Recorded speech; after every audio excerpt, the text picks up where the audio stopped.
હાલ સિનેમાઘરોમાં પુષ્પા 2 ધમાકેદાર ચાલી રહ્યું છે ત્યારે 3 દિવસ પહેલા પોરબંદરના ખાપટના એક સિનેમાઘરમાં પુષ્પા 2 જોવા જતા કેટલાક આવારા તત્વોએ ફાકી બાબતે સિક્યુરિટી ગાર્ડ સાથે ગેરવર્તન કરી બોલાચાલી કરતા આવારા તત્વોને પોલીસે કાયદાનું ભાન કરાવ્યું છે। પુષ્પા 2 મૂવી હાલ લોકોને ખૂબ જ પસંદ આવી રહ્યું છે, પરંતુ રિયલ લાઈફમાં લોકોએ કાયદાની ઉપરવટ જઈને નહીં પરંતુ કાયદાને નીચે કાયદામાં રહી કામ કરવાનું છે તેવો સ્પષ્ટ સંદેશ પોરબંદર એલસીબી આપ્યો છે। પોલીસે આપેલી વિગત મુજબ 3 દિવસ પહેલા આદિત્યાણા ગામનો રાજા જગાભાઈ ગુરગુટિયા, રાજ દેવશીભાઈ કારાવદ્રા, દેવા લીલાભાઈ કડેગિયા,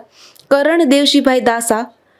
યોગેશ અગર ખીમગર અપારનાથી અને હરદીપ છગનભાઈ ખુટ્ટી સહિતના શખ્સો ખાપટ સિનેમા ઘરમાં ગયા હતા ત્યારે અંદર ફાકી લઈ ન જવા બાબતે સિક્યુરિટી ગાર્ડ સાથે જેમ ફાવે તેમ બોલાચાલી કરી અને ફાકી અંદર લઈ ગયા બાદ સિક્યુરિટી ગાર્ડ સાથે ગેરવર્તન કર્યું હતું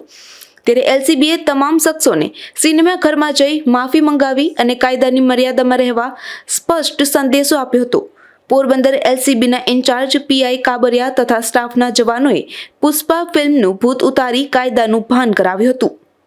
નિપુલ પોપટ સાથે અશોક થાનકી, ગુજરાત ન્યૂઝ, પોરબંદર।